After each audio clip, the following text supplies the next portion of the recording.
But as soon as I opened the front door and entered inside, I screamed. Being shocked, my body couldn't move at all. When I looked back, the guy was approaching me with a chainsaw. "Now we have one more, kids!"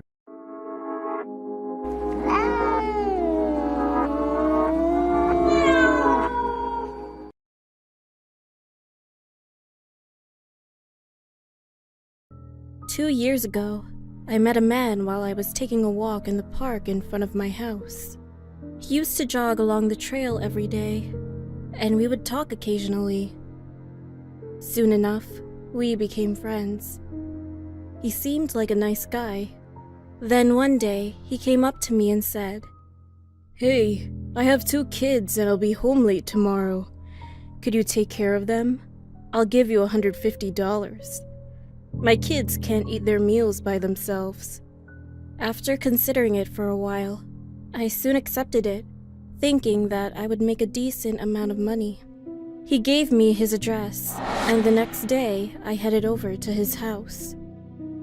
The exterior was just like any other house, but as soon as I opened the front door and entered inside, I screamed. 2 people without arms and legs were sitting at the living room table. I was so surprised that I thought I had seen an illusion or something. When I came back to my senses, I could clearly see the dead bodies. Being shocked, my body couldn't move at all. There was also a note on the table which said, "Please take care of their meals." I could see there was toy tableware and some food on the table. Just then, I remembered what he said to me. His children couldn't eat by themselves. My legs were shaking, and I looked around the house. There was a chill in the air, and a disgusting stench pierced my nose. I don't know why, but next, I walked towards the refrigerator. I should have just run away at the time. I still regret the decision to investigate. When I opened the refrigerator, I could see lots of wrapped up arms and legs. They were piled on top of each other inside. Screaming, I fell backwards. Then I heard the front door open. When I looked back, the guy was approaching me with a chainsaw. He said, "Now we have one more, kids!" I was frozen with fear. However, I immediately took out the pepper spray I always carried in my pocket in preparation for the worst and sprayed it on his face. After turning on his chainsaw, he ran towards me, but then he got sprayed in his eyes and writhed. Ugh, my eyes! I managed to run away from his house and call the cops. He was immediately arrested on the spot. It turned out that the bodies were of those who were kidnapped and killed by him, their arms and legs severed by his chainsaw. What was even more horrifying was his response when the police asked him why he had cut off people's arms and legs. "That way, I can carry them." Then he laughed maniacally. To this day, I live every day grateful that I survived that crazy encounter. What would have happened to me if I couldn't escape from there?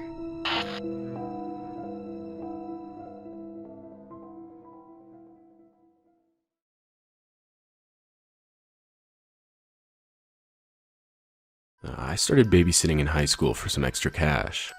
Back in those days, the only phones out were flip phones. So it's pretty easy to guess this story happened a long time ago. I come from a suburban area. My dad was the local sheriff, though our town was boring when it came to crime and antisocial activities, so my dad often complained about not having a thrill in his job. Maybe this is why babysitting was quite a safe and fast-earning option among teenage girls of my age. One day, I was coming home with my friend. We were on the sidewalks, and there were barely any people out. We were talking about common high school stuff when I came close to a flyer board on my left. Back in those days, small towns like ours had bulletin boards to hang flyers and advertisements. There were flyers on general store discounts, local salon advertisements, and many other things. One had caught my eye though. It was a yellow-colored old pamphlet that read, "Babysitter wanted for a toddler," and then gave the contact number. Seeing the condition of the pamphlet, I realized it had been there for a long time. I didn't know if the ad was still active, but out of interest to earn some more cash, I took down the phone number on my cell phone. After coming home that evening, I dialed up the number. The line kept ringing for 2 to 3 seconds, and then someone picked it up. A man spoke in a low voice saying hello. It was weird though. Just from the sound of his voice, I could tell he was in pain or suffered a long-term illness. I said, hi there. I saw your advertisement. Are you still looking for a babysitter? The man replied, yeah, absolutely. It's for my little son. Are you free tomorrow? I instantly replied to this saying yeah, and then the man told me his address and said to be there by 7. And the next day, I decided to head towards the babysitting job right after college. The house was situated on the outskirts of town. It was a wooden house. I walked towards the house porch. I rang the doorbell, and the door creaked open on its own. At first, it startled me a bit. Then I looked down and saw a little boy standing in the doorway. I figured this was the kid the man was talking about. The boy looked frail and weak. I could tell from his wide eyes and bony body that he was not fed properly. I said, hi, I'm Ellie. Are your parents home? The boy replied in a weak voice, my mom left with the angry man. My dad is sick. Who are you? I replied in an awkward voice, saying that I was called to babysit him.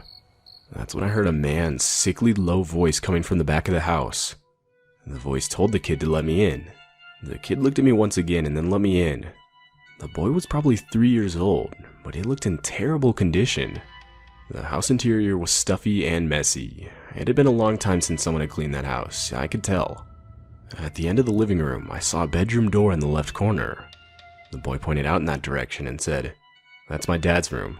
He hasn't come out for 2 days since my mom left. He says he's not feeling well. I realized this kid's parents must have split up, and his mom left his dad for some other guy. I knocked on the door. Sir, it's me, Ellie. We talked over the phone about the babysitting job. Are you alright?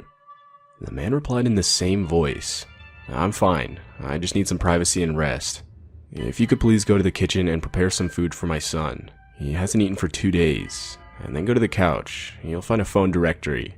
There you'll find my mother's name under the name Mrs. Martha Saunders. Please call her to come get my son. I'm not well enough to take care of him. I felt bad for this entire family. The kid looked at me with big teary eyes. I replied to Mr. Saunders that of course I would help him, and I asked him if I should call an ambulance for him. He just replied saying that he was fine, and to just take care of his son until his grandma arrived. He also told me that there was a wooden box in the living room, and I was to take $50 for the trouble. People have their own way of coping with marriage issues, so without dwelling further into the family matter, I went to the kitchen. There were unclean dishes everywhere. It was evident from the condition of the kitchen that the place hadn't been used for a few days. I found a packet of ready-to-cook pasta. I made it and placed it on a plate on the table. I then asked the little boy what his name was, and he replied saying he was Ted. I took him on my lap and sat down on the chair near the dining table. I fed him the pasta, and the way he ate it, I could tell he really hadn't eaten in a while. I felt bad for him. I felt a sense of anger towards the kid's mother. What kind of mom was she? She could have taken the kid with her, or at least called someone to help with her ill husband. The poor kid remained hungry for 2 days. After finishing the meal, I decided to give Ted a bath. That's when I noticed he had bruises all over his back. I asked in a surprised voice, What happened, Ted? Who did this to you? Ted stood quietly near the bathtub, and then just said that he hates the angry man, and he hates his mom, and they both made his dad sick. I asked if the man hurt him. Ted nodded with his head, and hugged me with tearful eyes. My throat became heavy. I was disgusted knowing how anyone could do this to a child. I decided to tell his grandma, so that she could call the cops and report the whole situation.